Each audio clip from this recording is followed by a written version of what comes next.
Good morning, ladies and gentlemen. Good morning to everybody involved in the final preparation for this year's Life Sciences papers, paper 1 and 2. And it's an honor for me to be with you today. Let us start in the time that we have to our disposal. Let us start immediately by saying that this final 2 or 3 weeks that's lying ahead of you is very important to focus on specific areas of the syllabus or the curriculum, as well as on particular children with their particular needs that's lying at different levels, as how to make sure that they perform to the best of their abilities. Without any delay, let me carry on and show you what we did and what we have from the preparatory papers that were written in September.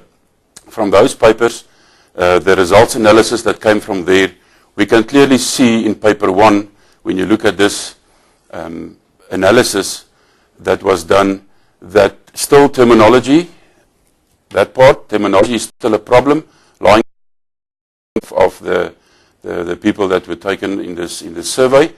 The rest in section A, not too bad, but when you go further on, you see monohybrid crossings is still a problem,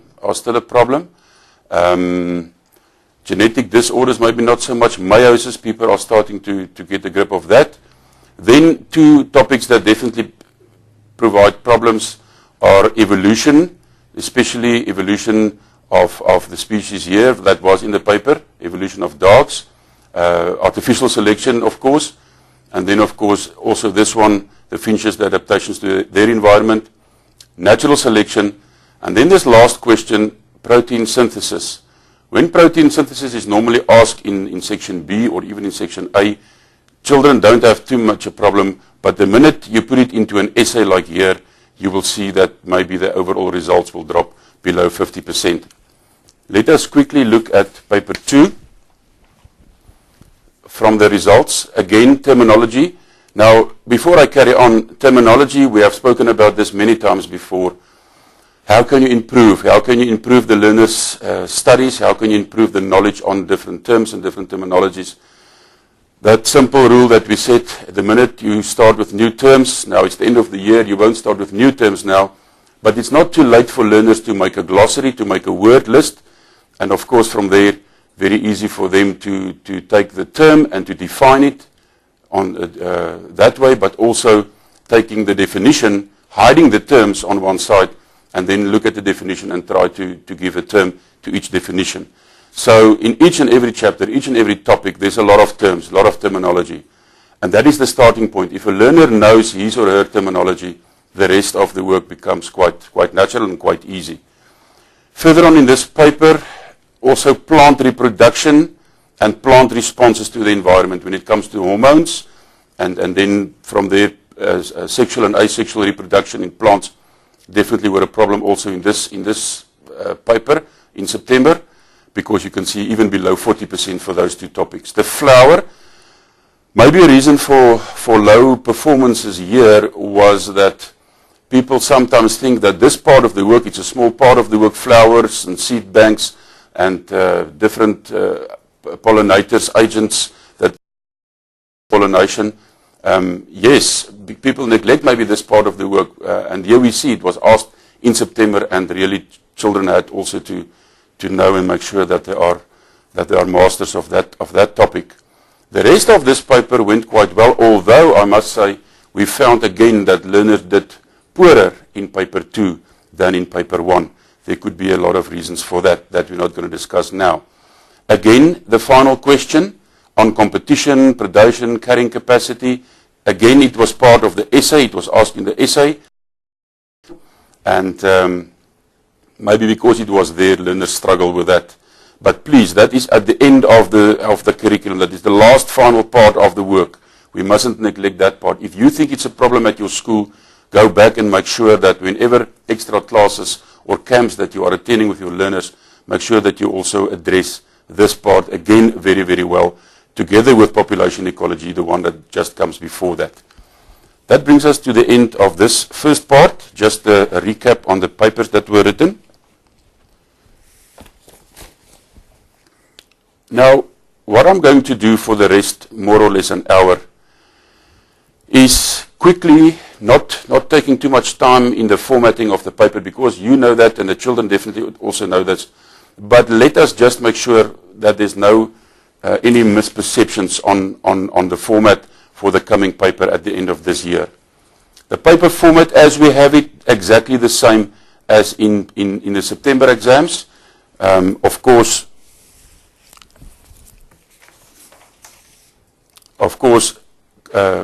containing a section A, which has the multiple choice questions, the terminology questions, the column A and B, make a choice on A or B or none of them, or whatever the case may be. So question A, 50 marks, of course. And ladies and gentlemen, make sure that your learners also have this distribution. They have written the papers, but maybe they did not pay so much attention on how many marks were in each section. And then, of course, section B, consisting of two 30-mark questions for a total of 60 marks. And then your final question, section C, which has two parts. The last time for this current NCS curriculum, it has a part which looks like a normal section B questions, paragraph type of questions, and consisting of 20 marks. And then the final, the essay, that many children still have problems with, and that counts, of course, also 20 marks. The 17 plus the 3, 17 facts, 17 concepts, and then the 3 marks for the synthesis part of that particular question. Something that I want to emphasize today is time management when the learners are busy writing. Yeah, we all know it is 2.5 hours, and it is 150, which equals, of course, 150 minutes. And we know in that 2.5 hours, learners must complete 150 marks. Now, that is a very simple mathematical calculation that you make. It means that learners have 1 minute per mark. Now, learners are not when they're writing, going to concentrate on that. The only reason why I emphasize chromosomes there, in the gonosomes, and then in a female, of course, the big X and the big X. And that is where the male offspring is determined by the father and not by the mother. Learners should know the difference there. Sex-linked disorders, 2 examples, very importantly, in the past couple of papers, they emphasize and they ask a lot of hemophilia. Even learners should be able to write out a genetic cross on hemophilia. Go to answer series page 1.30, and you will find a lot of information on these 2, sex-linked. Just referring to hemophilia, make sure, because learners ask now, why are these characteristics found on the X chromosome? It is because in males, the Y chromosome are so small, there's not really space for these characteristics to come about, and that is why it is carried on the X chromosome. The big H meaning it is a normal person without this disorder, but the small h tells us that the disorder exists. In other words, a person showing that genotype, big X, big Y, and then a small h there, that person is hemophiliac. In females, that person is normal without hemophilia, and a female can only have hemophilia when she has the small h combination. There, she's only a carrier of the disorder. Genetic engineering, the final part, most importantly, is the advantages and the disadvantages. Find it on page 26 of Mind the Gap. And when it comes to advantages, many times it is asked, learners must explain the advantages for, let's say, 4 marks. Explain 2 advantages for 4 marks. That means they must give the advantage, but also a reason. Why is it advantageous? A disadvantage. Why is it a disadvantage? The reason gives them the 2nd mark. Lastly, we talk about pedigree diagrams. Pedigree diagrams. Page 24 in Mind the Gap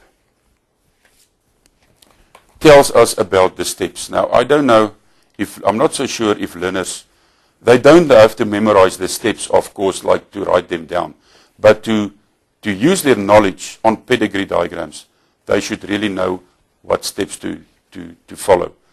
And when it is given like this, very shortly, learners must first of all be able to distinguish between males, the squares, and females, the circles. They must read on top what is dominant and what is recessive.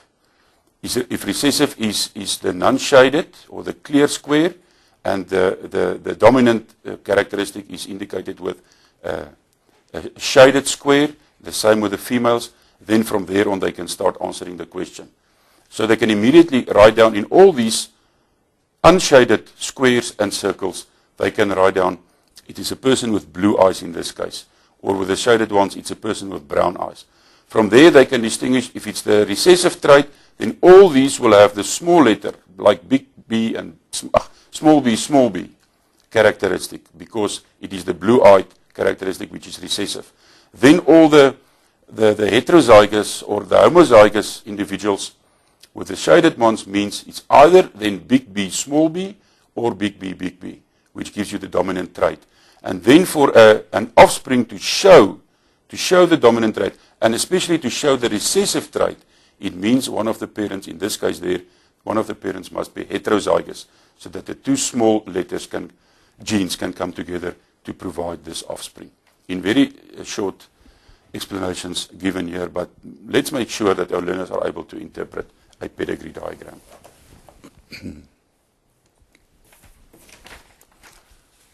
The last topic in paper 1, of course, is evolution.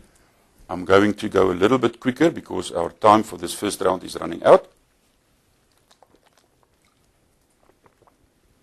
Evolution, to start off, the differences between the theories of Darwin and Lamarck. Very important is the guiding questions that learners should look at when they have to answer a question like this of Mind the Gap. There you see the guiding questions. The first question that learners, of course, should ask when they must decide, is it now a Darwin's theory or Lamarck's theory? What was the variation? What was the challenge? What is this challenge called? What happened to the favorable characteristic and what was the result? Now, when you make it applicable to an example like that, with the roots of that cactus plant, then you would see the variation, genetic variation is the roots, some longer, some shorter. What was the result? The plants with shorter roots, they died out. What is this called? Natural selection. What happened to this favorable characteristic? The gene no longer, for this longer root, was passed on, and of course then all the offspring will show the longer root. This is Darwin's explanation of what happened to the roots of this cactus plant. Lamarck, of course, on the other hand, he explained it as, what was the original characteristic? Short roots. What did the organism do? Frequently stretched, which we know is impossible. That particular plant can't start stretching its roots to become taller. Why did it do it? Because to get more water. The result was longer roots. What happened to this new characteristic? Passed on. Now, this is true. The characteristic is passed on to the offspring. But that part, it can't happen inside in that particular species. The result, all plants with longer roots, the same result as Darwin's theory, but to come to that result, very much different. That also brings us to our next topic, natural selection versus artificial selection. Most popular questions here, of course, on page 30 in Mind the Gap, you will see there's a table given, and the answers given in that table is mostly what learners should write. Examiners and markers are very strict when it comes to the particular answers here. So learners must make sure they know the difference there. And then, of course, the difference between allopatric and sympatric speciation. As a description, also part of an essay. It can be. Reproductive isolation mechanisms in answer series on that page that can be found. I'm not going to go into detail there. Fossil record evidence. Also, of course, that brings us to our out of Africa hypothesis, where some of the fossil record evidence will show us, was it now Australopithecus, was it a Homo species, is it some of our other primate species that were found? And there I also recommend that learners maybe draw themselves a table to say where were these fossils found, not exactly by whom and when, but where were they found? How does that guide them to say that the origin of these species was out of Africa, and then they migrate out of Africa, and then later maybe back. Human evolution. What is important? We all know the similarities and the differences. Similarities between the human and other primates. Very important, many papers ask, give visible similarities, give visible differences. Then learners can't write small canines because they know it is a fact, but it's not shown on the diagram. Now the similarities, when they go to a diagram like that, page 33, very quickly. There you see that diagram. If learners know the different parts of a diagram like this and how it has developed and what are the similarities between humans and other primates on these topics. So let them, on a rough piece of paper, draw this. They can draw a very primitive, as I always call it, a stock monarchy, a stick figure like that, and from there they can just label the different characteristics, and from there they can say, this is similar between humans and other primates, and then when it comes to the differences, a very good table to indicate that is this one on the second page there, page 34, also showing the different characteristics, and then explain exactly how these characteristics differ in each individual, either humans or primates. And then go to a diagram. If you go to those two diagrams, they can even label this and write down exactly that here we see a sloping forehead and a sloping face. There we see a flat face and a less sloping forehead. The same with the brow ridges, the teeth, the chin. Remember, there's not an absence of a chin there. It's only less protruding. If you look at it here in this table, the chin, lower jaw has a well-developed chin, lower jaw has a poorly developed, not absent, but a poorly developed chin, as it also implies for the rest. The last parts of evolution, of course, as I already referred to the out of Africa hypothesis, make sure learners are able to write a paragraph of at least 4 to 5 marks, maybe more on that part. Phylogenetic trees, they must clearly understand it. Normally will be given into the form of a diagram. They clearly must understand what on the diagram indicates the ancestor, what indicates the previous characteristics. When I quickly refer you to this diagram on page 37, you can see the explanation on how cladograms or phylogenetic trees work. I'm not going to detail now. And then lastly, evolution in present times, the DDT situation, how it becomes resistant, and as well as bacteria that becomes of tuberculosis becoming resistant. Not going into detail now. It's not taken up into Mind the Gap, but definitely in answer series. You can find it there. That brings us to paper 2. Maybe I spent a little bit too long on paper 1, but let us see how most productively we can also finish paper 2. Paper 2, first of all, deals with plant responses and plant hormones. Learners do not do well here for some reason. I don't know if it is that maybe teachers or that we neglect to refer to this part and to make sure that our learners are able to write proper answers and maybe write also longer answers like paragraph. Even in essay questions it can be asked. Plant responses to the environment and plant hormones. Of course, that brings you to your tropisms, phototropism, geotropism, etc., with the explanation of what happens in that particular stem. When we all know about the auxin, the working of auxin, that were moved from one side because of the light stimulus from a one-sided light stimulus, and then cell elongation on the opposite side, on the dark side, to provide us with that situation. Make sure learners are able to understand, and mostly these questions are also asked as part of an investigation. In other words, diagrams are given, and then questions are asked. Why does this happen? Why is another one growing straight upwards, etc., etc. Hormones, our learners should know the auxins, the gibberellins, and the abscisic acid. Functions of those hormones, at least for a 3, 4, or a 5 marks, those functions can be asked. And of course the uses, especially of auxins in agriculture, taken up on page 1.5 in Mind the Gap.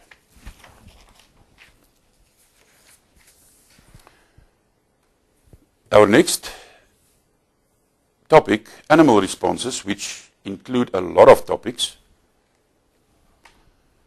It deals with, amongst others, the nervous system of humans, starting with the neurons, the different nervous systems, of course, peripheral, autonomic, and central nervous system, the division there, the differences there.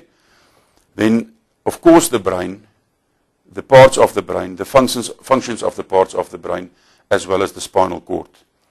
Neurons, learners have to know the difference between a multipolar or a bipolar or a monopolar neuron, which also means they have to know the difference between a motor neuron, which is of course multipolar, and a sensory neuron, which can be either monopolar or bipolar. So a diagram on a neuron with all the labels, very much important for our learners to know. There should be diagrams, appropriate diagrams, in Mind the Gap, guiding them through that process. Then a reflex arc, very important. Let me quickly refer to a reflex arc in Mind the Gap. There we all know this, but it's very easy for learners to look at this diagram, but how to describe, how to explain what is happening in this diagram is the most important thing. From where the stimulus was received in the sense organ, in this case the skin, where it was received, the stimulus of heat, and then through the sensory neurons right into the path, the whole path, through the interneuron, through the spinal cord, and back with a motor neuron towards the effector, the muscle, or also gland. Remember, glands are also effectors because they must secrete hormones. That whole path, important. And remember, learners must be able to make this knowledge applicable to everywhere in the body. Not only the skin, not only the toe or the foot where you step into a thorn, because that are the most popular questions, but also in the eyes, the ears, and all the other sense organs where a stimulus is received. Then there's a reflex arc involved. Remember, the arc is the pathway. The reflex action is exactly the action. Because of that, the muscle contracts and the hand is pulled away or the finger is pulled away. That is the action. This is the arc, the pathway. When we come to the sense organs, the eye, the ear, the structure, the labels, the functions of each part, each label of both of those organs. Accommodation, pupil mechanism, longer type of questions when it comes to the eye. Hearing, balance, longer type of questions when it comes to the ear. Learners must be able to explain, even in an essay, those processes.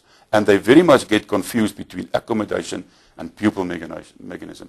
That is because of distance from the eye, closer and further away from 6 meters, and the pupil mechanism is because of light, more or less light that the eye is exposed to.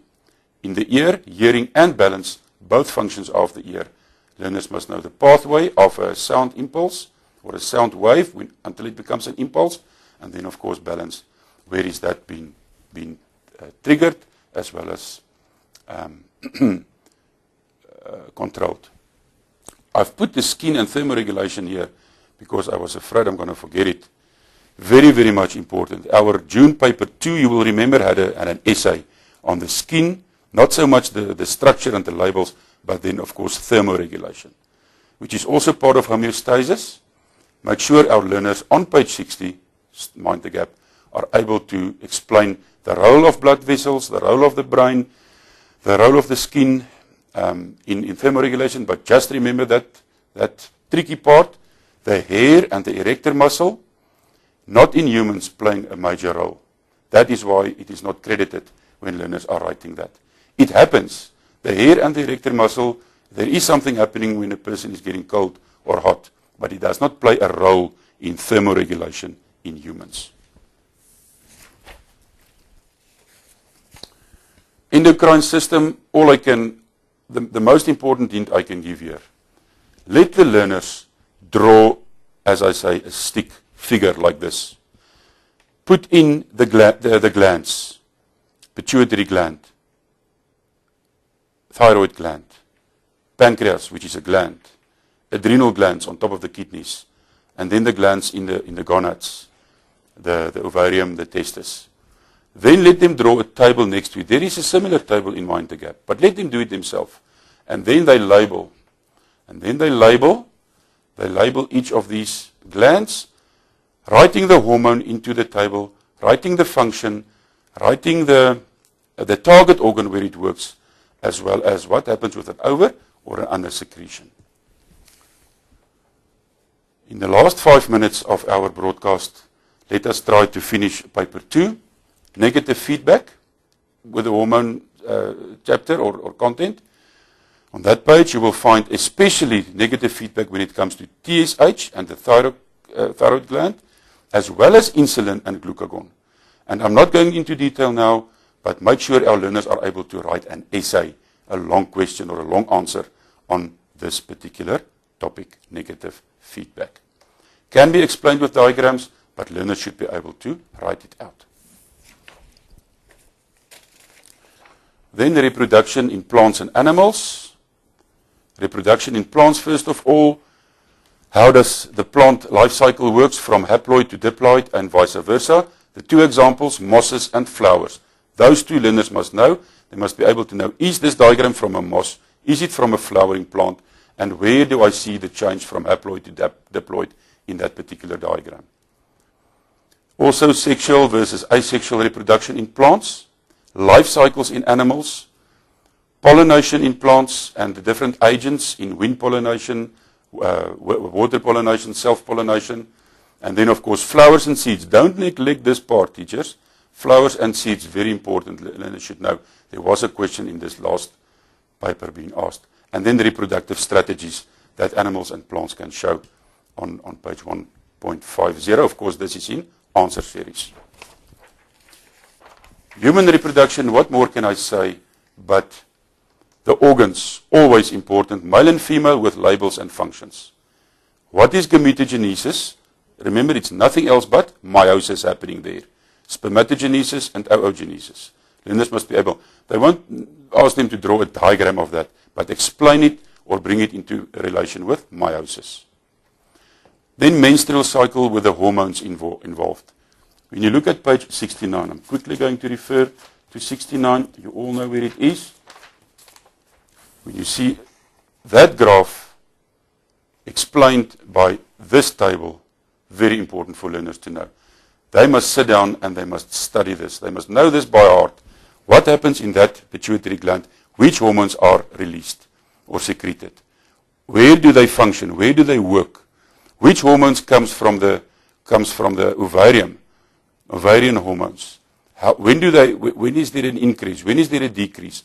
What are the influences on the follicles? What are the influences on the endometrium in relation to these hormones? Very important.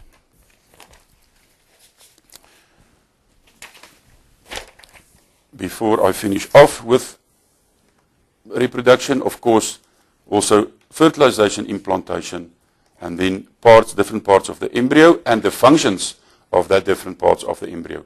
Contraception, examples, plus diseases, gonorrhea and syphilis as examples of diseases there. Our last part of the word population ecology, teachers,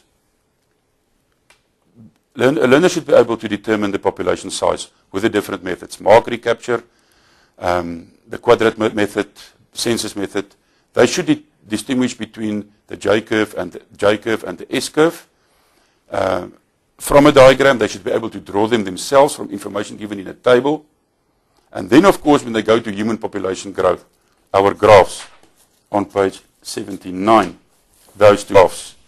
Make sure learners understand the difference between the two and they are able to answer questions and interpret questions asked from those two graphs given on human population.